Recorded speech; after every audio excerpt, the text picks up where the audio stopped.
Hello everyone, this is Dheeraj Suri and I welcome you all in Dheeraj Suri classes.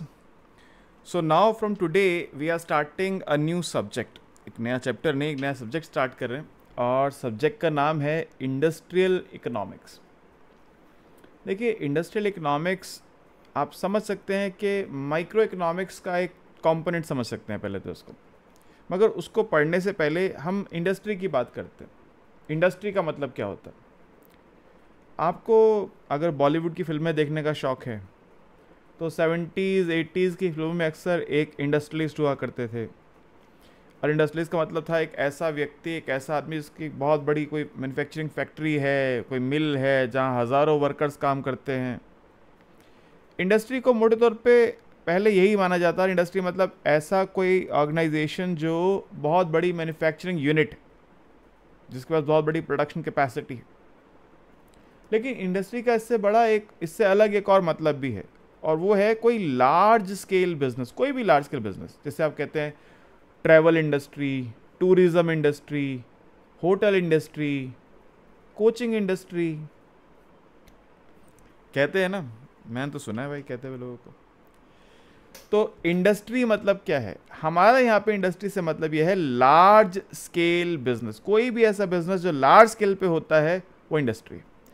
इसका manufacturing से कोई खास लेना देना नहीं है। मैन्युफैक्चरिंग हो तो हमें कोई ऑब्जेक्शन नहीं है, हम ये नहीं कह रहे मैन्युफैक्चरिंग को कंसिडर नहीं करेंगे, लेकिन वो जो एक पर्टिकुलर मीनिंग था कि इंडस्ट्री का मतलब है मैन्युफैक्चरिंग यूनिट, एक लार्ज मैन्युफैक्चरिंग यूनिट, यहाँ ये उसका मतलब नहीं है।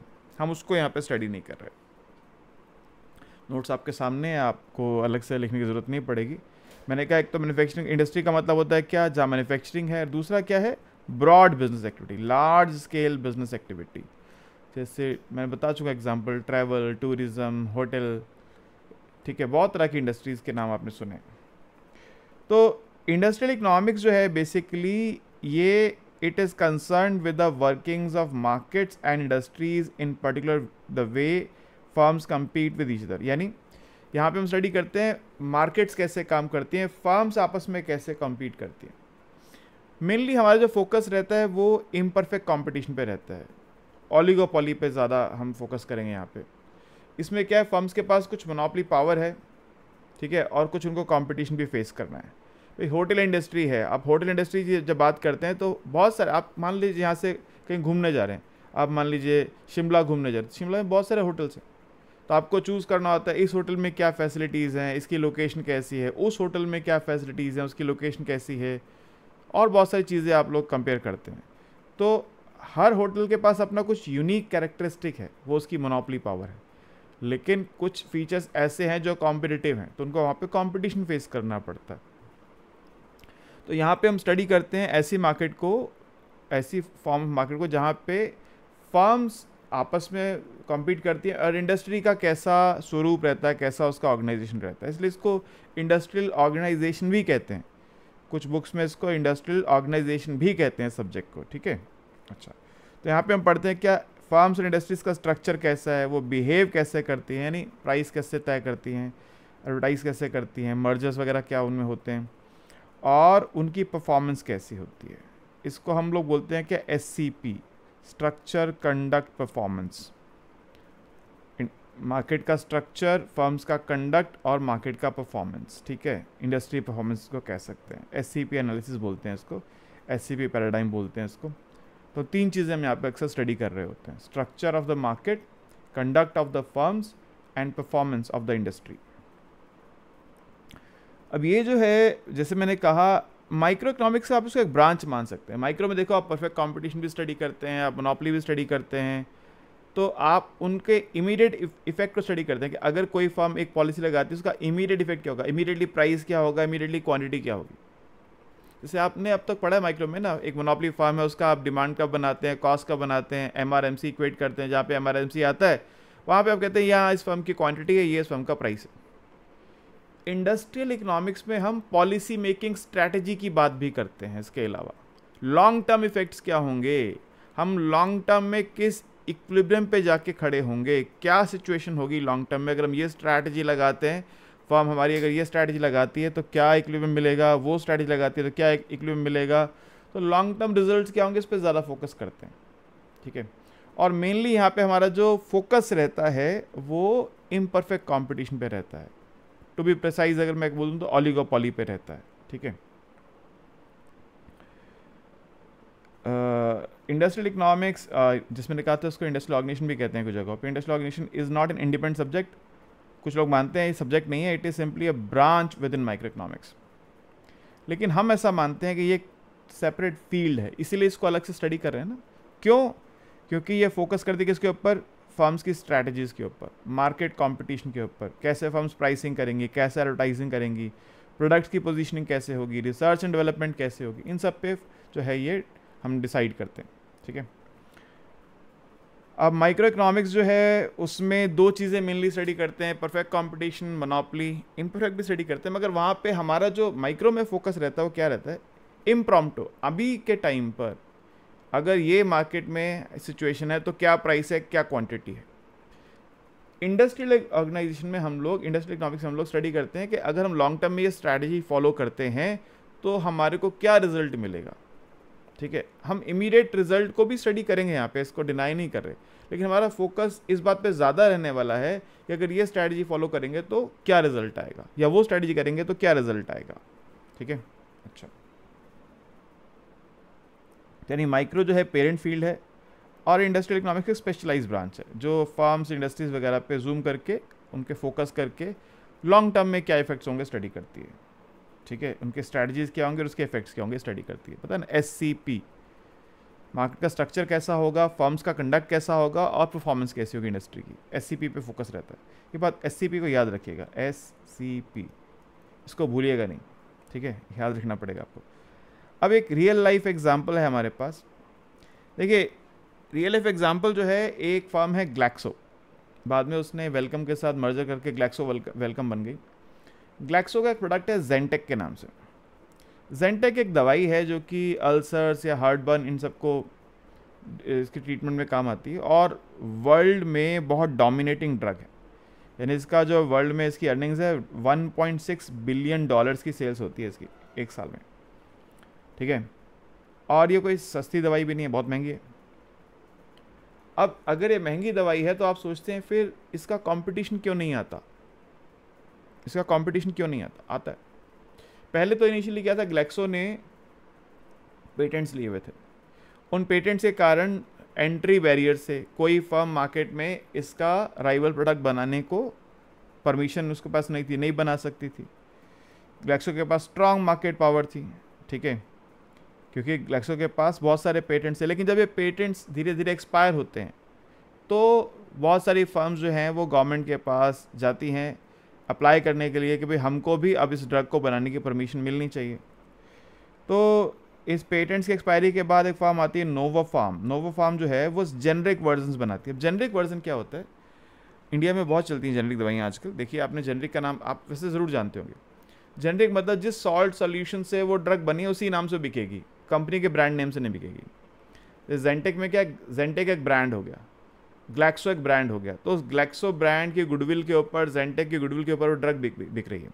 लेकिन सेम सॉल्ट के ऊपर अगर कोई कंपनी ड्रग बनाकर मार्केट में बेचती है जो सॉल्ट के नाम से ही बेचती है, अपने कंपनी की ब्रांडिंग नहीं करती, तो जेनरिक दवाई है वो। ऑब्वियसली ब्रांडिंग की, मोनोपोली पावर की कुछ वैल्यू होती है, तो इसलिए वो जो ब्रांडेड ड्रग्स हैं वो महंगी होंगी और जेनरिक ड्रग्स सस्ती होंगी, और बहुत फ़र्क होता है।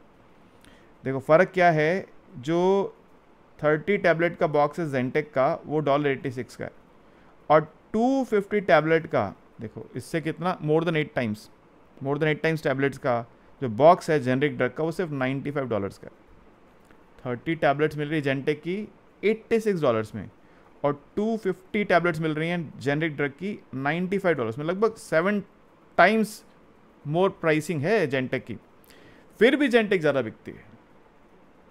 अब इसकी क्या वजह है भाई? ये एक पजल हो गया ना। जब सस्ती दवाई अवेलेबल है तो फिर लोग जेंटेक क्यों ले? आप डॉक्टर के पास गए, डॉक्टर ने जेंटेक लिख दी, ठीक है। आप केमिस्ट के पास गए, केमिस्ट ने कहा भैया ये दवाई नहीं है मेरे पास ना, इसका एक सस्ता ऑल्टरनेटिव है, ये दवाई है मेरे पास, इसकी बजाय ये ले लो। दो बातें होंगी, या तो आप केमिस्ट की बात पे भरोसा करते होंगे या नहीं करते होंगे। अगर आप अपने पेशेंट की हेल्थ को लेके बहुत ज़्यादा चिंता में हैं तो आप केमिस्ट को बोलेंगे ना ना भाई पैसे की चिंता मत करो, जो डॉक्टर ने लिख के दी है वही मेडिसिन देना मुझे इसका ऑल्टरनेटिव नहीं चाहिए। आप ऐसा कह सकते हैं, अक्सर लोग ऐसा कहते हैं। और ऐसा होने पर लोग क्या करते हैं, ये महंगी जो दवाई है इसी को लेकर आ जाते हैं और जो सस्ता ऑल्टरनेटिव है उसको छोड़ आते हैं। क्योंकि हमको तो नहीं मालूम है ना, एज ए कॉमन मैन हमको तो नहीं मालूम कि इसमें और इसमें क्या क्या डिफरेंसेस हैं। वो डिफरेंसेस हम जानते नहीं हैं, तो इसलिए हम वो महंगा ऑल्टरनेटिव जो है वो लेकर आ जाते हैं, क्योंकि डॉक्टर ने वो लिख के दिया है हमको। ठीक है, इसी वजह से क्या होता है, और डॉक्टर ने क्यों लिख के दिया है, क्योंकि डॉक्टर उसको पहचानता है। आप समझना बात को, डॉक्टर को पता है कि ये ब्रांड है, इसकी ये मेडिसिन है, इसका ये हमको एक रिजल्ट जो है हमको मार्केट में इतने सालों से पता है कि इस मेडिसिन से रिजल्ट आते हैं। इसको शायद डॉक्टर उतना नहीं पहचानता है, उसको डाउट हो सकता है कि पता नहीं क्या केमिकल यूज़ कर रहे हैं, किस तरह की मैन्युफैक्चरिंग है, क्या क्वालिटी है, इसलिए वो कहता है आपकी चॉइस है, आप चाहो तो ले सकते हो, मगर मैं इसको रिकमेंड करता हूँ। तो ऑब्वियसली पेशेंट फिर इसी को ले लेता है। अगर उसको इस बात की चिंता नहीं है कि पैसे कितने ज़्यादा लग रहे हैं तो वो जेंटेक ले लेगा। तो इस वजह से जेंटेक ज़्यादा बिकती है, महंगी होने पे भी ज़्यादा बिकती है। अब एक और सवाल आता है, जेंटेक जो है वो बनी थी, जेंटेक बनी थी टैगामेट से। टैगामेट स्मिथ लाइन जो है ये भी एक कंपनी है, इसका ऑलरेडी एक ब्रांड चल रहा है टैगामेट, वो भी इसीलिए अल्सर्स के लिए ट्रीटमेंट के लिए यूज़ होता था। टैगामेट के पास भी कुछ क्या कहते हैं पेटेंट से, मगर ग्लैक्सो ने इस तरह से अपनी ड्रग बनाई कि पेटेंट्स वायलेशन ना हो और ये भी अल्सर्स के लिए हो। और ग्लैक्सो ने मार्केटिंग ज़बरदस्त की, उस मार्केटिंग की बदौलत जो जेंटेक है वो ज़्यादा पॉपुलर नेम हो गया और ज़्यादा बिकने लगी दवाई। ठीक है, तो ऑल्टरनेटिव्स होते हुए भी, ऑल्टरनेटिव्स हैं मार्केट में, फिर भी जेंटेक ज़्यादा बिक रही है। उसकी वजह क्या है? उसकी वजह है मार्केट स्ट्रैटेजी। ये एग्जाम्पल हमको यही बताता है कि आपको प्रोडक्ट की पोजीशनिंग करनी होती है। आपका जो प्रोडक्ट है उसकी पोजीशनिंग इंपॉर्टेंट है। ठीक है, प्रोडक्ट पोजीशनिंग बहुत इंपॉर्टेंट है। आपको पता है कि आपके प्रोडक्ट से ज़्यादा बेहतर प्रोडक्ट मार्केट में बिक रहा है, फिर भी आप अपने प्रोडक्ट को इस तरह पोजीशन करते हो। कोई ऐड देखते हो उसमें कहता है हमारा प्रोडक्ट बेकार है, वो तो ऐसे दिखाते हैं कि अभी नहीं लिया तो जीवन ही खत्म हो जाएगा, ये तो बहुत इंपॉर्टेंट प्रोडक्ट है लाइफ के लिए, चाहे किसी भी काम का ना हो। यही मार्केटिंग है, यही प्रोडक्ट पोजीशनिंग है। तो ये एग्जाम्पल हमको ये बताता है कि मार्केट पावर बनाने के लिए प्रोडक्ट की पोजीशनिंग करनी पड़ती है, उसके लिए एडवर्टाइजमेंट बहुत इंपॉर्टेंट है, स्ट्रैटेजिक पॉलिसी बहुत इंपॉर्टेंट है। ठीक है, तो करना क्या होता है यहाँ पे हमको इंडस्ट्रियल ऑर्गेनाइजेशन में, मार्केट डेफिनेशन। पहले एक मार्केट डिफाइन करनी है कि क्या मार्केट हम टारगेट करने वाले हैं। मार्केट कोई फिजिकल प्लेस को नहीं कहते हैं, आप जानते हैं। ठीक है, बायर सेलर्स के इंटरेक्शन को मार्केट बोलते हैं। ये बात ध्यान में रखिएगा कि मार्केट का मतलब ये नहीं कि ज्योग्राफिकल एरिया की बात हो रही है। मार्केट मतलब बायर सेलर्स का इंटरेक्शन, एक बायर्स का ग्रुप है, एक सेलर्स का ग्रुप है, उसको मार्केट बोलते हैं। तो मार्केट की आइडेंटिफिकेशन, फिर R&D करनी है। आपको रिसर्च करके ऐसा प्रोडक्ट बनाना है जो क्वालिटी वाइज भी अच्छा हो। अगर प्रोडक्ट यूज़ करके लोगों को फ़ायदा नहीं होगा तो सेकंड टाइम यूज़ नहीं करेंगे वो। अगली बात, मार्केटिंग स्ट्रैटेजी फिर करनी पड़ती है। आपने देख लिया मार्केट क्या है, कहाँ मैं काम कर सकता हूँ, क्या प्रोडक्ट बनाना है, उसकी R&D कर ली। फिर मार्केट में प्रोडक्ट की पोजीशनिंग के लिए स्ट्रैटेजी करनी है, पेटेंट्स और एंट्री बैरियर्स खड़े करने ताकि हमारा राइवल कोई ना आ सके। पेटेंट्स लेने, एंट्री बैरियर खड़े करने ताकि हमको 10 साल 20 साल 5 साल जितने का पेटेंट मिलता है उतने समय तक हमको कोई कंपटीशन तंग करने ना आ जाए। ठीक है, और अगर कोई राइवल फार्म्स हैं भी तो उनको आपस में मर्ज कर लिया जाए। मैं आपको एग्जांपल देता हूँ एक और। जब मैं छोटा था, शायद स्कूल में था, तब कोका कोला और पेप्सी इंडिया में आए थे। ठीक है, और उस समय इंडिया में एक प्रोडक्ट चलता था कैंपा कोला के नाम से। अब भी कैंपा वापस रीब्रांडिंग करके आ रही है, कैंपा कोला। उसके कैंपा कोला चलती थी, और इंडियन प्रोडक्ट से पार्ले एग्रो कंपनी थी, उसके प्रोडक्ट से थम्स अप, लिम्का और भी थे, 7 अप था शायद, नाम ठीक से, थम्स अप लिम्का तो मुझे ठीक से याद है, और एक कैंपा अलग कंपनी थी। तो कोका कोला ने क्या किया, जो पार्ले एग्रो प्रोडक्ट थी उसको बाय कर लिया।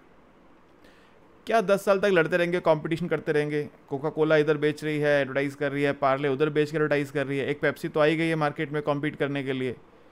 तो जो तीसरी फर्म है उसको हमको क्या करना चाहिए, उसको बाय कर लेना चाहिए। तो दोनों फर्म्स का मर्जर हो जाता है, एक फर्म ने दूसरे को बाय कर लिया या मर्ज कर लिया, जैसे भी आप समझना चाहें। इससे क्या होता है, ये भी स्ट्रैटेजी है ताकि मार्केट में कंपटीशन को कम करना है, हम कंपटीशन कम करके अपने प्रोडक्ट की पोजीशनिंग कर सकते हैं। तो देखिए कोका कोला अभी तक लोग पीते हैं, थम्स अप भी पीते हैं, थम्स अप लोग पीते हैं, लेकिन अब थम्स अप जो पी रहे हैं उसका प्रॉफिट भी जा कोका कोला के पास ही रहा है, ठीक है। तो ये एक हमारे पास इंडस्ट्रियल ऑर्गेनाइजेशन में या इंडस्ट्रियल इकोनॉमिक्स में हमको ये चीज़ों पे फोकस करना है। मार्केट को पहले डिफाइन करना है, किस मार्केट में काम करना है, R&D करनी है, हमें कैसा प्रोडक्ट चाहिए, फिर प्रोडक्ट की बनाने के बाद उसकी हमको क्या चाहिए, पोजीशनिंग करनी है मार्केटिंग के थ्रू, पेटेंट्स लेने हैं, और अगर कोई राइवल है तो उसको रास्ते से हटाना है कैसे भी करके, साम दाम दंड भेद, ठीक है जी। अच्छा, तो Zentek story shows how firms gain and defend market power, which is at the heart of industrial organization. Market power को कैसे बचा के रखना है, यही इंडस्ट्रियल इकोनॉमिक्स या इंडस्ट्रियल ऑर्गेनाइजेशन का कोर है। मैं बता चुका हूँ इंडस्ट्रियल इकोनॉमिक्स और इंडस्ट्रियल ऑर्गेनाइजेशन भी कहते हैं कुछ जगहों पर, तो आप कंफ्यूज मत होइएगा, कहीं पे इंडस्ट्रियल इकोनॉमिक्स लिखा होगा, कहीं पे इंडस्ट्रियल ऑर्गेनाइजेशन लिखा होगा। अब इसके कुछ मेन फीचर्स पहले डिस्कस कर लेते हैं।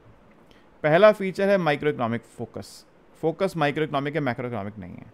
फर्म लेवल फोकस होगा और मार्केट लेवल फोकस होगा। भाई फर्म किस तरह से बिहेव करती है, मार्केट का कैसा बिहेवियर है, फर्म्स का मार्केट में कैसा बिहेवियर है। और मैं बता रहा हूँ बाबा SCP एनालिसिस करते हैं यहाँ पे, SCP पैराडाइम, मार्केट स्ट्रक्चर कैसा है, फर्म्स का कंडक्ट कैसा है, और इंडस्ट्री की परफॉर्मेंस कैसी है। मार्केट परफॉर्मेंस या इंडस्ट्री परफॉर्मेंस एक ही बात है। SCP भाई पहली बात तो मार्केट स्ट्रक्चर कैसा है, कितनी फर्म्स हैं, कितने सेलर्स हैं, कितने बायर्स हैं, एंट्री बैरियर्स हैं या नहीं हैं। फर्म्स का कंडक्ट कैसा है, फर्म्स कैसे प्राइस और आउटपुट डिसाइड करती हैं, कितना एडवर्टाइज करती हैं, मर्जर एक्विजिशंस करती हैं नहीं करती हैं, किस तरह से कॉम्पीट करती हैं, और मार्केट परफॉर्मेंस। सब होने के बाद मार्केट में एक्चुअली फर्म्स की प्रॉफिटेबिलिटी क्या रहती है, फर्म्स की प्राइसिंग क्या रहती है, ठीक है, इनोवेशंस हैं या नहीं, कंज्यूमर्स का वेलफेयर है या नहीं, उसका ध्यान रखा जाता है या नहीं, ये सब चीज़ें। क्योंकि मेनली हमारा फोकस यहाँ पे इंडस्ट्रियल इकोनॉमिक्स में फर्म्स के ऊपर रहने वाला है, तो हम फर्म्स का बिहेवियर पढ़ेंगे। फर्म्स कैसी होंगी, जो प्रॉफिट मैक्सिमाइज करती होंगी, कॉस्ट मिनिमाइज करती होंगी, और गेम थ्योरी का फोकस करती हैं, यानी स्ट्रैटेजाइज करती हैं, स्ट्रैटेजीज बनाती हैं लॉन्ग टर्म में अपने आप को पोजीशन करने के लिए। इसे मैंने स्टार्टिंग में कहा था, क्या माइक्रो से फ़र्क इसलिए है कि माइक्रो में हम इम्प्रॉम्प्टो अभी तुरंत के तुरंत हमको क्या चाहिए वो डिसाइड करते हैं। यहाँ पे हम थोड़ा सा लॉन्गर व्यू देख रहे होते हैं कि हमको अपनी पोजीशनिंग चाहिए, हमको कितना मार्केट शेयर चाहिए, हम किस मार्केट शेयर को टारगेट कर रहे हैं कि इतना मार्केट शेयर मुझे चाहिए, मेरी फर्म को चाहिए। ऑब्वियसली 100% तो कोई भी टारगेट नहीं कर सकता ना, 100 किसी को मिलने वाला है। आपको अपना एक मार्केट शेयर चाहिए, ये टारगेट मेरा मार्केट शेयर, उसके लिए आप कोशिश करते हैं, इसके लिए आप स्ट्रैटेजीज बनाते हैं, ठीक है। मार्केट में स्ट्रक्चर्स कैसा भी हो सकता है, perfectly competitive, monopoly, oligopoly, monopolistic competition, मगर हमारा जो मेन हम जो मान के चलते हैं, ओलिगोपोली की बात करें या मोनोपोलिस्टिक कंपटीशन की बात करें, इनकी डेफिनेशन तो जानते हैं आप लोग। परफेक्ट कंपटीशन में free entry, free exit, large buyers, large sellers, ठीक है, परफेक्ट इन्फॉर्मेशन। मोनोपोली में single seller, large buyers, pricing power monopolist के पास होती है। मोनोपोलिस्टिक कंपटीशन में लार्ज फर्म्स होती हैं, प्रोडक्ट डिफ्रेंसिएशन होता है। ओलिगोपोली में फ्यू फर्म्स होती हैं, ठीक है। फिर यहाँ पे इश्यूज़ क्या हैं, एक तो कंपटीशन पॉलिसी, हम कंपटीशन को इनकरेज करते हैं। कॉम्पिटिटिव इन्वायरमेंट जो होता है वो फर्म्स के लिए भी बेटर होता है, बायर्स के लिए बेटर होता है, पूरी इंडस्ट्री के लिए बेटर होता है।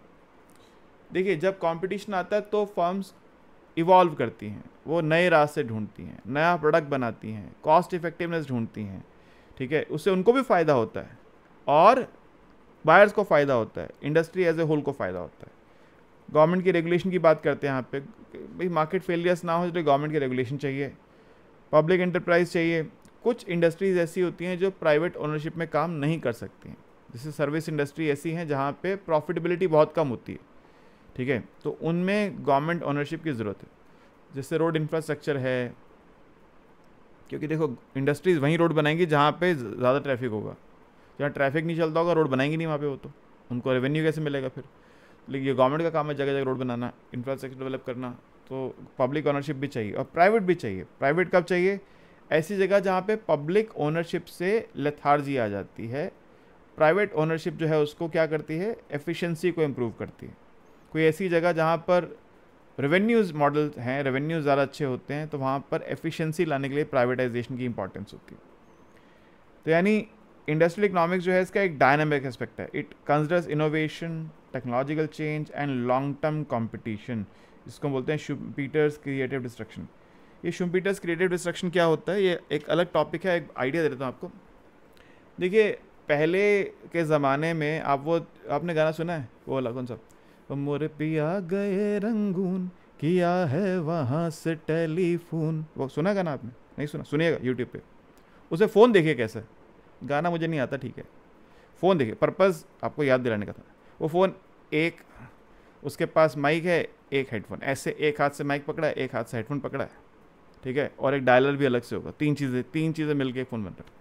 वो तो शायद मैंने तो देखा नहीं, आपने कहाँ से देखा होगा? वो फिल्म में ही देखा है मैंने। वो देखा फ़ोन वो वाला जिसमें वो गोल्ड डायलर होता था, ऐसे पकड़ो हाथ में माइक और रिसीवर और डायलर से डायल करो। फिर वो बटन वाले आ गए, ठीक है, फिर वो कॉर्डलेस आ गए, फिर मोबाइल आ गए, मोबाइल में बटन वाले आ गए, फीचर फ़ोन बोलते हैं इसको। फिर ये आ गए आपके आजकल चलते हैं टच स्क्रीन। सवाल ये है कि जब कोई नई डिवाइस आती है, कोई नई टेक्नोलॉजी आती है, तो पुरानी ख़त्म हो जाती है। क्रिएटिव डिस्ट्रक्शन, नई टेक्नोलॉजी आने के बाद वो पुरानी टेक्नोलॉजी डिस्ट्रॉय हो जाती है। उसका फिर वो एंटीक बन गया, किसी ने घर पे ड्राइंग रूम में सजा के रखा वाला फ़ोन, सजावट के लिए तो ठीक है, मगर उसको यूज़ कोई नहीं करेगा, वो यूज़ नहीं किया जाएगा अब। ये क्रिएटिव डिस्ट्रक्शन है, ठीक है। तो इंडस्ट्रियल इकोनॉमिक्स इस बात पे फोकस करती है, क्रिएटिव डिस्ट्रक्शन के ऊपर, कि इनोवेशन होगा, नई टेक्नोलॉजी आएगी और नई टेक्नोलॉजी नया प्रोडक्ट पुराने प्रोडक्ट को रिप्लेस करेगा, ठीक है। नया प्रोडक्ट जो भी आएगा वो पुराने को रिप्लेस करेगा। मुझे ध्यान है जब मैंने पहली बार कोचिंग सेंटर खोला था ना, आपको याद बताता हूँ, जब मैंने पहली बार कोचिंग सेंटर खोला था 96 में जब खोला था, तो मैं पहला जो बोर्ड लिखने के लिए लेकर आया था, जहाँ लिख के बच्चों को पढ़ाऊँगा, वो एक वो कैलेंडर, ब्लैक कैलेंडर था, कपड़े का कैलेंडर। उसको मैं खोलता था, खोला ऐसे उसको करके, कहाँ जा रहा हूँ, इधर, हाँ, ऐसे खोला उसको, खोलने के बाद दीवार पर टांग दिया, चौक लिया, उस पर लिख दिया। कुछ समय, शायद 3-4 महीने उस पर काम किया। फिर वो एक ब्लैक बोर्ड उसकी जगह बनवा के वो लगवा दिया कि अब फोल्ड करना अनफोल्ड करने की ज़रूरत नहीं पड़ेगी। फिर जल्दी वाइट बोर्ड आ गए, फिर वाइट बोर्ड वो वाले आ गए, इसमें मैग्नेटिक डस्टर होता था। पॉइंट ये है कि जब एक नई चीज़ आई तो पुराने को हमने फेंक दिया, उसको फिर यूज़ नहीं करा। ये क्या है? ये है creative destruction, Schumpeter's creative destruction. Industrial economics में इस बात को हम फोकस करते हैं कि there will be creative destruction, नया प्रोडक्ट आएगा, पुराना जाएगा। ऐसे हज़ारों एग्जाम्पल हैं जो दिए जा सकते हैं, फिर लेक्चर लंबा हो जाएगा, फ़ायदा इसलिए नहीं है। आप खुद सोच सकते हैं, ऐसे बहुत सारे प्रोडक्ट्स आपने यूज़ किए होंगे अपनी लाइफ में पहले, जो अब आपके काम के नहीं हैं, अब आप वो यूज़ नहीं करते क्योंकि उससे बेटर टेक्नोलॉजी का प्रोडक्ट अब आपके पास अवेलेबल है, ठीक है। हर साल नया आईफोन आ ही जाता है, क्रिएटिव डिस्ट्रक्शन का यही एग्जाम्पल है। हर साल एक नया आईफोन आ जाता है, तो पुराना वाला तो फिर जैसे ही नया आया, पुराने की वैल्यू ख़त्म, पेनिस, ठीक है जी। तो ये एक इंट्रोडक्शन था। हम अभी इसमें और चीज़ें, कुछ चीज़ें और पढ़ानी, मार्केट पावर को थोड़ा सा और डिस्कस करना है मुझे, नेक्स्ट लेक्चर में उसको करेंगे आगे डिस्कस। तो अभी के लिए आज की क्लास में इतना ही, एक इंट्रोडक्टरी क्लास थी इंडस्ट्रियल इकोनॉमिक्स को लेके। होपफुली आप लोग समझ गए। कोई क्वेरी हो आपको, कोई बात आपको समझ में नहीं आई है, कुछ पूछना चाहते हैं, ऑब्वियसली फर्स्ट लेक्चर तो यूट्यूब पे जाएगा ही जाएगा, आप भी देख रहे होंगे यूट्यूब पे इसको।